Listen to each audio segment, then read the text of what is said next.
Hello, everyone. You're tuned into the Path Radio Spotlight, courtesy of thepathradio.com. I'm your host, Guido Prino, and tonight we're coming at you loud and heavy. We've got a special feature with a band that's rewriting the rules of modern metal while staying true to its classic roots. Their sound blends power, precision, and passion.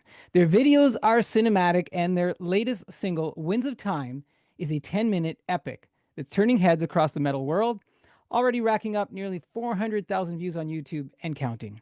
Joining us are the twin forces behind this rising storm: guitarist Parker Halub, vocalist Leo Unnermark, the masterminds of Wings of Steel. From Thousand Oaks to Sweden, from pandemic-born bedroom demos to a European tour, and a new full-length album on the way this October. These guys are flying high, carving their own path through the metal sky. Let's get into it with Wings of Steel right here on the Path Radio Spotlight. Parker, Leo, welcome to the show. How you doing? Hey, doing all right, man. Thanks for having us on. That is quite the introduction. Yeah, It's good to be back. It's good to be back. Yeah. I chatted before. We Yeah, chatted. Leo wasn't there last time, but No, but Parker, you promised you'd come back, and here you are.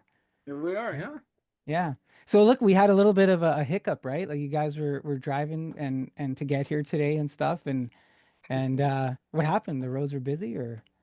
yeah, just busy people getting off of work and stuff. We're out of breath, but we're hiding it really well right now. Did you run from the car to the room, or? Oh yeah, of course. It's important to be on time, and we fucked up. So, but we made it. Well, thank you. Thank you for doing this. And Parker, you said, hey, you're back and welcome back. Thanks for bringing Leo.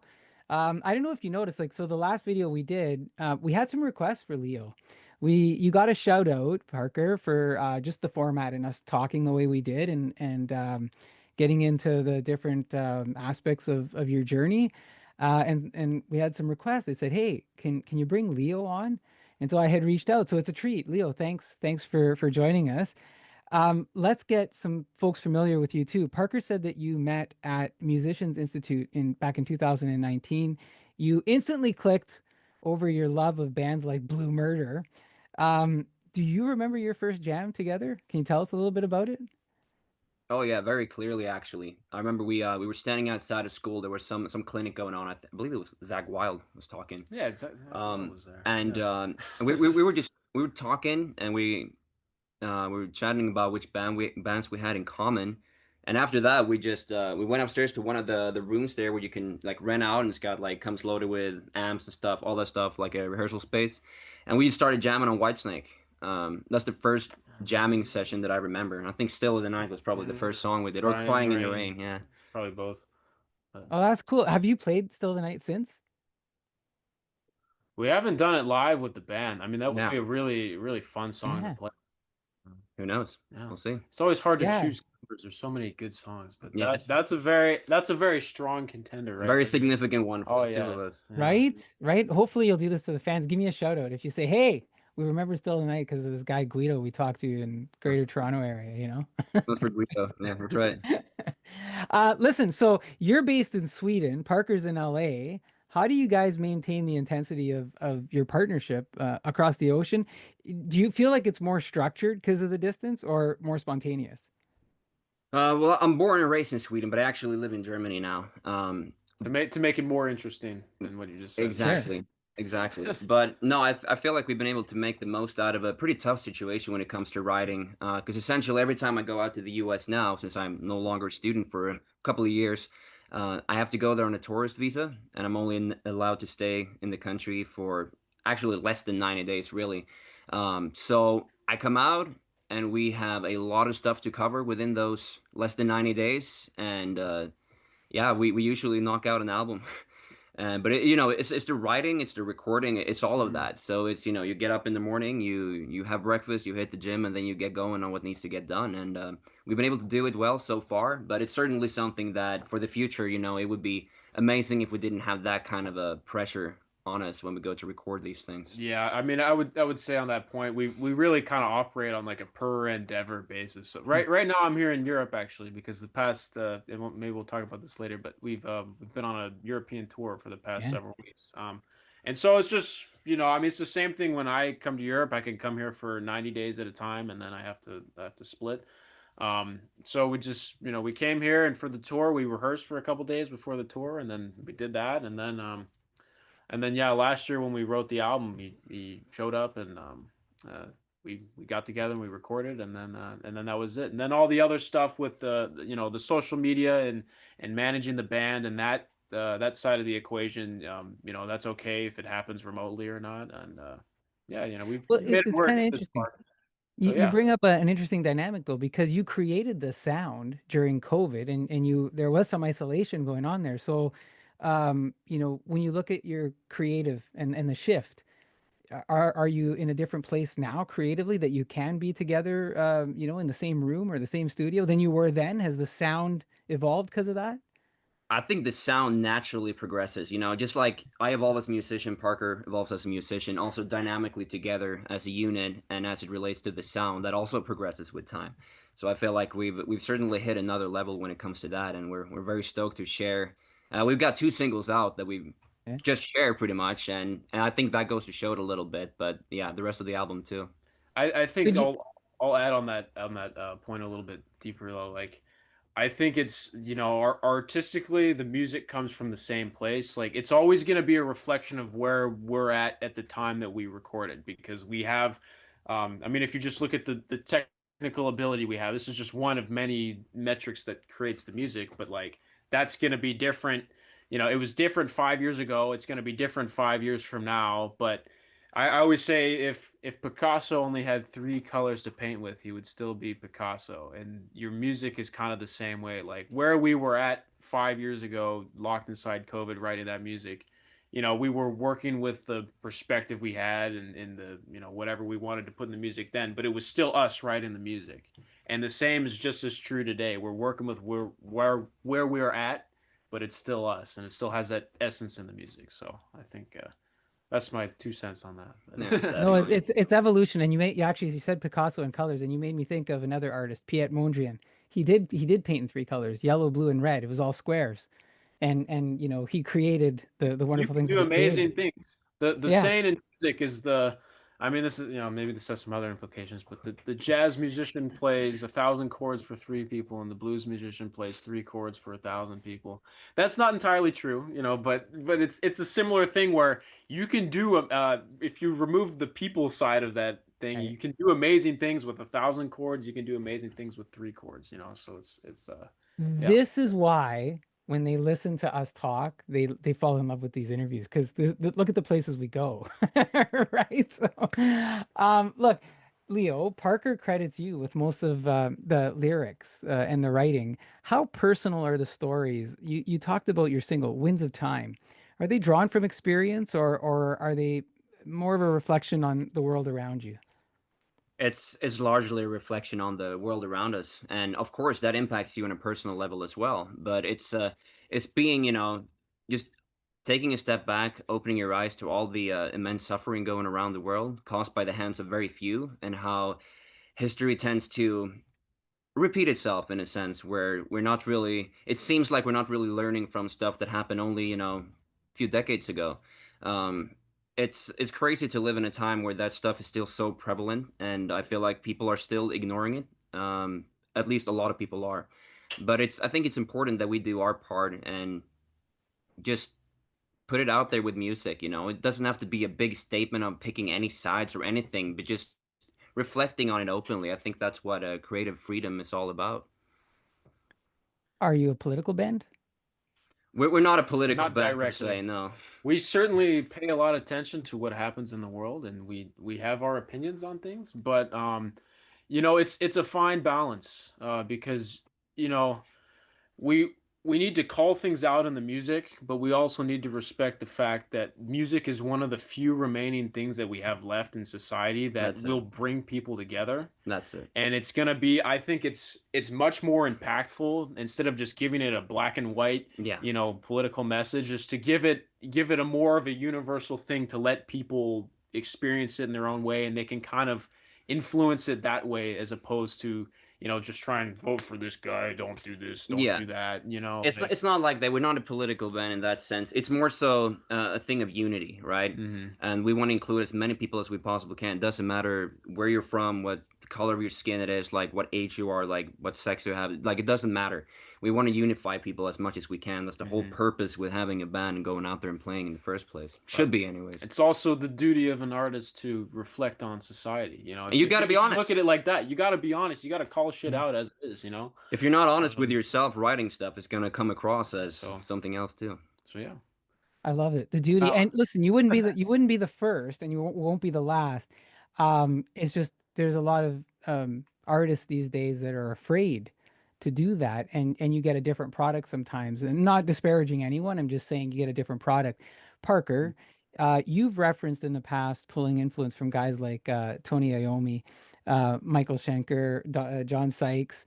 On Winds of Time, were there specific guitarists or solos that you channeled while you were, looking at your tone and your structure?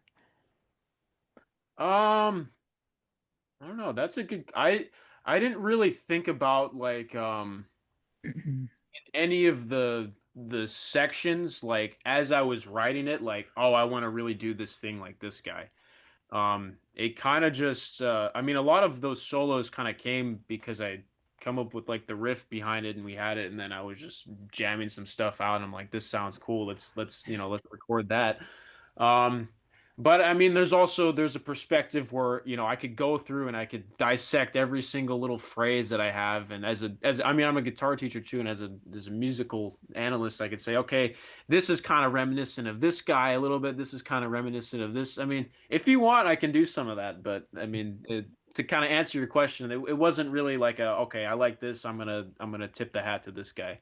It was just something more organic. Just something more organic is what you're saying, right? Yeah. No, I know people and I have friends, and they'll do that. They'll crack open the song and they'll be like, "Oh, listen to this piece," and they just geek out. They geek out on the structure and the sound, right? They become fans of the progression. If you will. That's part of the beauty of the music. I do that a lot too. It's part of the fun. So yeah. Absolutely. I still do. It's one of my favorite things is just, listening to pieces, and you lose yourself in that, especially on a song like that. And I'll say it a few times. It's very epic. It's a very epic song. And there's a lot of, it takes you on a journey. It takes you up, it takes you down. It makes you think, makes you enjoy things, makes you rock out. Look, speaking of that, your band, it is pretty unique. When I say dynamic, with both of you writing everything and then bringing in some hired guns for live gigs, are you still keeping things lean for now? Do you see the lineup evolving? Is there anything more permanent or? I mean, we've since the start, we've had our rhythm guitar player, Stefan, with us, and like we want to have a consolidated lineup. That's always been the goal, But he's over there. Do we introduce him? Yeah, Is he here? Who are we introducing? Yeah, come say hi, man. He's chilling over here. Come on. Hey, right on. Cool. Hey, there we go. There we go, man. Right on. Good to see you, man. And then there were three. The other two guys, unfortunately, aren't here right now. Not here, but the other two guys was Matt Chutrobeck on bass and Marcel Binder on drums, by the way. Okay. Yeah. When we first came to tour Europe last year, the original lineup we had in the U.S. Weren't able to come with us, so we had Stefan. Other than Stefan, yeah, right. So we held some additions, and we found two amazing musicians. You just named them. Mm-hmm. We've been playing with them. We're very happy with them, and hopefully we get to stay like that. But also, it's very important if you take a step back, also that the music comes first, always, And if you want to do this at the highest level, everyone needs to be held to the highest level as well. So I like to think that we're doing a pretty good job, everybody. But that includes me and Parker as well. Mm-hmm. We also take a step back, and we got to make sure that we're on top of our game at all times. Guys, the music is killer. It's just the music is absolute killer.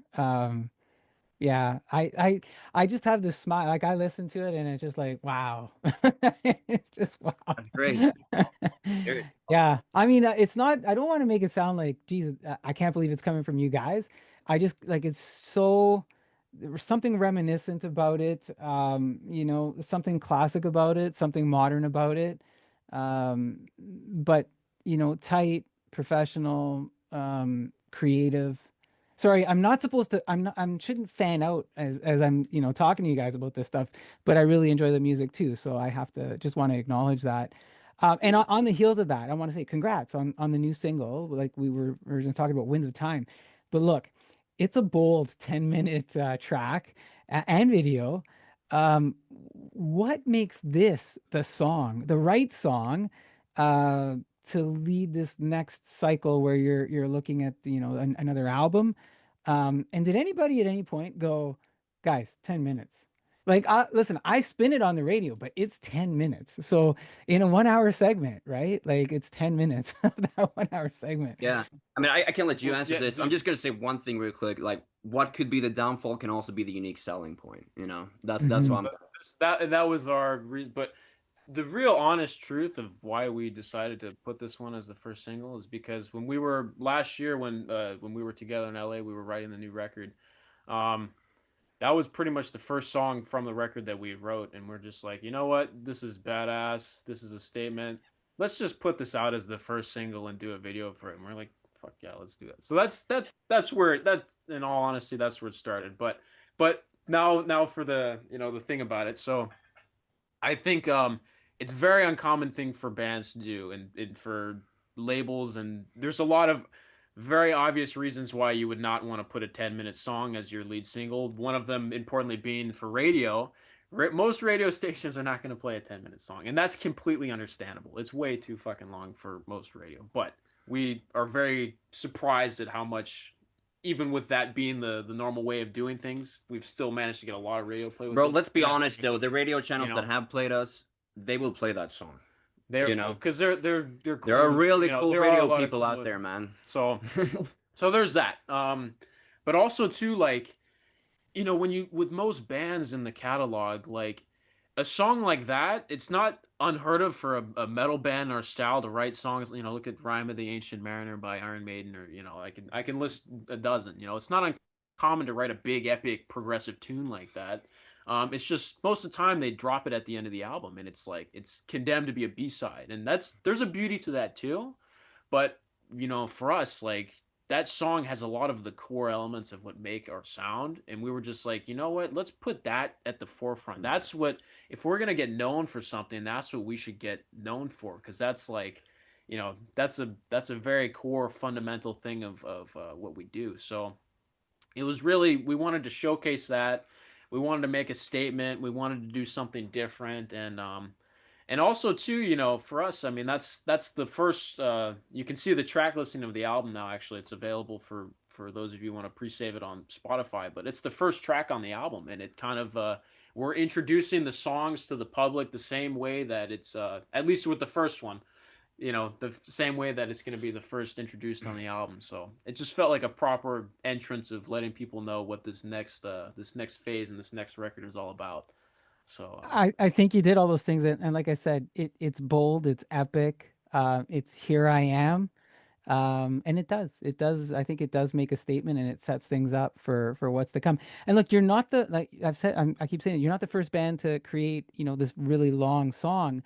But it's a really good long song too, right? It's not one where I want to go, is it over yet? It's like, no, man, I keep getting lost in the, a good lost, right? Yeah, let me enjoy this. Let me take it in. Hey, have you heard this, sort of thing? So we're gonna keep spinning it.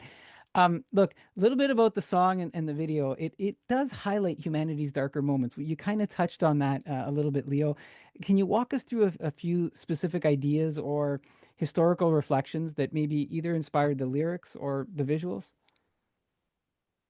Yeah, I think I mean there's a lot, you can go back to World War I, World War II, and the Cold War. Like you see similar things happening and around the beyond, world and beyond. I come mean, on, it's all a human history, really. But it's human history as a whole, but more recently, so to yeah, speak. yeah, more recently, more. Because that tends to be the stuff that people have more insight about, and you can draw parallels from there. I mean, if you know anything about history, it's not hard to see how some similar things are occurring today that Mhm. has occurred around the globe, and like even in Europe and like around the world. It's Everywhere, everywhere, yeah, The more you dig, the more you exactly, find. It's kind of yeah. crazy.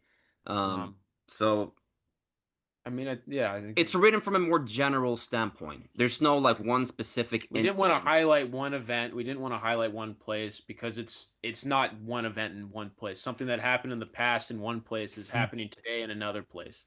I mean that probably says a lot right there. But Yeah, uh, you introduce the ability to and saying to folks, hey, it's okay to look in the rearview mirror while you're driving forward. Because you got to see where you've been before you know where you're gonna head to, I guess is what I'm hearing, right? pretty Yeah. much, yeah. So a lot Um, of the visuals and the storyline. There's some selected historical footage that we kind of mixed in there. It all revolves around that general theme. Um, so look, you've typically embraced the classic metal sound, and now with this you've leaned into that epic storytelling. Um, is that going to continue? Is that the evolution that we're seeing here? I mean, in terms of storytelling, I think that's another natural progression with the band for sure. I do believe you will continue to see that a lot. In terms of the sound, I almost draw like there's a kind of a line between those, but it also kind of blurs into one where I feel like the sound can still remain very similar, even though like storyline might change. So I would say like we still love all the classic heavy metal stuff, but we listen to a lot of music. And if you go through our albums and you listen, you'll find a lot of different types of songs in there. They all come together under one sound. So I would say sound should remain like at the core of it, it's going to remain the same because that's just how it sounds when we make our music. But in terms of storytelling, yes, I do believe that that is definitely a path that we're going down. I think it's fundamentally it's like I was talking about earlier. It's all coming from the same place. Yeah. It's just we're evolving and we're refining and we're going to continue exploring because ultimately the music that you hear on the record that you've heard from us in the past and that you're about to hear from us later this year, is it's the stuff that's inspiring to us. If it's not inspiring to us, we're not going to release it because how can we expect other people to be inspired by it? Yeah. And that's really what it comes down to. But in terms of like being a little more specific with the sound itself, you know, we uh, we got a little heavier in some ways, but we also got more atmospheric. And I think if you like the EP and you like the Gates of Twilight album and the live album too, I guess, um, you're certainly not going to be disappointed, and you're not going to feel like there's anything missing. To us, it feels like a very natural progression, and that's what we've heard from a lot of our fans too. Mhm. Most of them, actually. Yeah. But we have a lot to say, and we're continuously discovering new ways to Mhm. communicate that. And I think that's how you get that natural progression in the songwriting as well. Mhm. I honed in on atmospheric. I like that. I think it could define you guys quite well. Parker, you're a long way from your cozy bedroom from the last time we chatted. You guys have been touring across Europe, as you mentioned. You got more coming. Is there anything that this tour so far, anything surprising, anything memorable in terms of response from the European audiences? And it doesn't have to be from Winds of Time, just anything. Well, I mean, we've played Winds of Time every show on this tour actually, and the response from that has been pretty awesome everywhere we've played. So I will say that. But Dude, we put that yeah, song out, and we played a few days later, and people were singing along to that shit. So that I mean, that's cool. that's pretty cool. That's like That is. you know, um, That's a but yeah, badge of honor. Like when you write a song and the audience can sing it, that's a badge of honor, right? There's nothing greater, mhm. Yeah. honestly. Yeah. But I mean, I'll say in a nutshell. I mean, like I mean, this is our second European tour. We were here last year as well, and so this was kind of a mix of we played some places where we Mhm. had played before, but we also mostly played places that we had never been to. And so it was really cool. It was a really cool blend of like seeing like getting that feeling of returning to some place and the people who are there like they know your stuff and like they're singing it like that's fucking cool.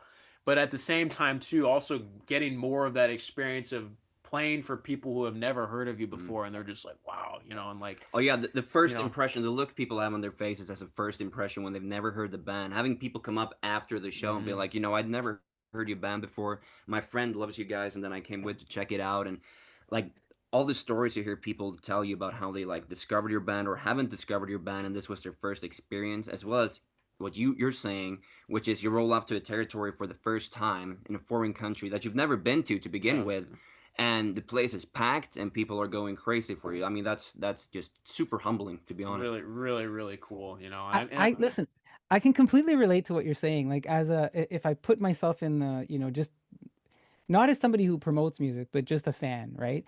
The first time I listened to your sound, I don't think what I got was not what I was expecting, right? I was like, oh yeah, metal rock band, okay. And then I was like, whoa, metal band. Like that, the guitars and the vocals and the sound. It was just I keep saying this. It was something that I felt like I heard, but I hadn't heard in a long time, but it was new.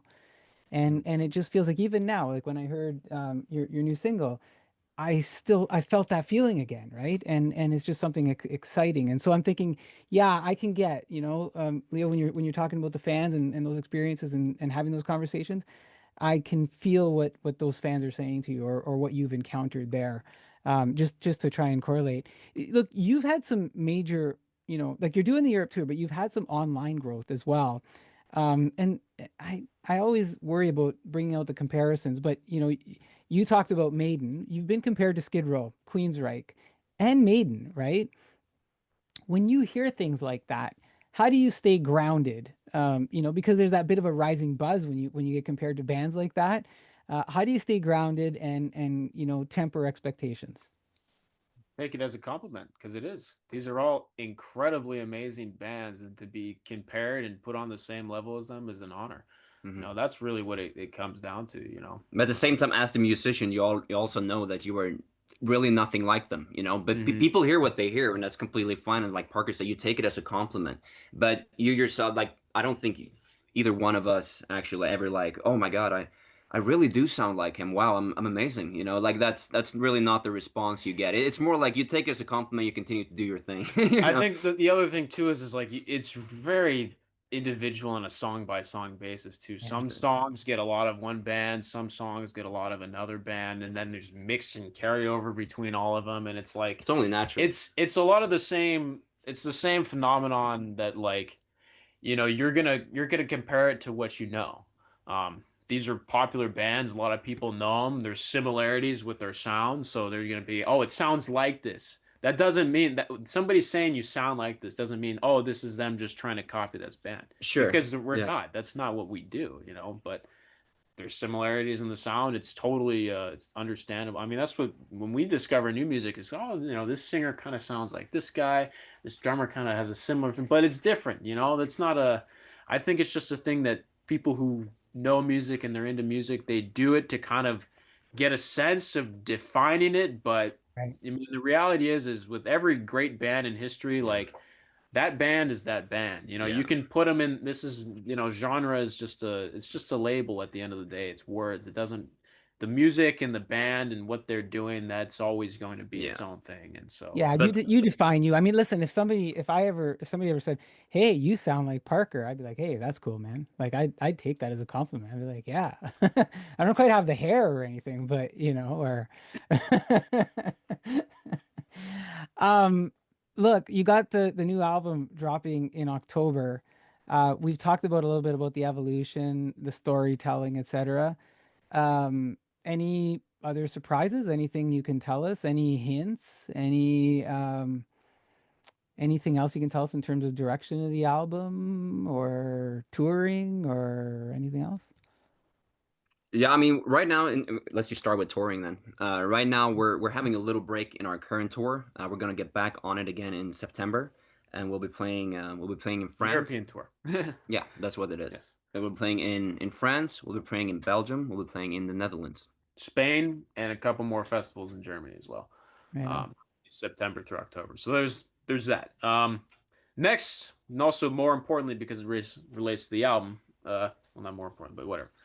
We just had a second song from the album come out by the name of "We Rise." It just came out on Friday, actually.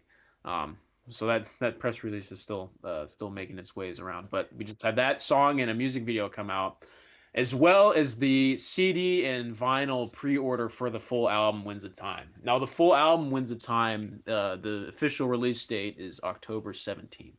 Yeah, and it will be available either through our website if you're ordering from the if US, you're in the U.S. or I High guess the Roller rest of Records, High Roller Records if you're Mhm. ordering from Europe. From Europe. So we have a distribution thing set up there so that our fans in Europe can get our music at a much more affordable rate, which is really awesome. Yeah. We're very excited for that. And then lastly, in terms of direction too, because you mentioned that, like all we can really say is that we went into it wanting to go a little heavier, but it also did end up getting more atmospheric and even more wide. So you're in for a surprise either If way. you liked our previous releases, you're going to love this one. And also one last thing too, for those of you who are fans of Spotify, and if you want to see the full track list, you can see the names of the tracks on the album. There's a pre-save available up on our Spotify page on the artist profile. So if you want to check that out, that's there for you too as well. Hey, I'm just curious. Wow, like you just there's so much stuff there. I'm gonna have to slow the video down after because you gave us so much content. CD and vinyl. Do you notice a difference? Are people loving vinyl more than CDs? It's hard to say. You know, we're very in this style of music, the physical copies are a very holy thing. Yeah. They're sacred. They're sacred. Um, you know, they both sell if we look at in terms of like the amount that's sold, like Yeah. they both sell pretty comparably well. I think a lot of people still listen to CD, and in terms of vinyl, I think a lot of people love to collect that stuff too. So special Mhm. colors, stuff like that, it does really well. Collector's thing, but it's also too with vinyl. It's a sound. It's The special. the way that it's mastered is it's a little bit warmer. It's different from the digital master, and then also too. I mean, I It's know a visual experience it's a too, man. visual experience. You know, you really experience the music. It's much more. You can see the cover. You can see all the You details can in the smell cover. it. You can smell. That's it. Yeah. You can look at That's the it. No, it is. Yeah. page, you can read all the lyrics, and then you have a nice, you know, if you have a good audio system, which we recommend, you know, you can crank it up, you can really hear all the details in the sound. It's just a really like that's the way to listen to it, you know. And like And the we're problem, guys, but like growing up, like we're buying CDs and Yeah, you vinyls and know. listening to that stuff. You know, Mhm. it's special. We wanted to be part of it. Yeah. So I feel like if I had the vinyl though, I wouldn't want to unwrap it for some reason, you know? Like I look at vinyls and I'm like, oh, I just want to keep them. I want to keep them nice, you know?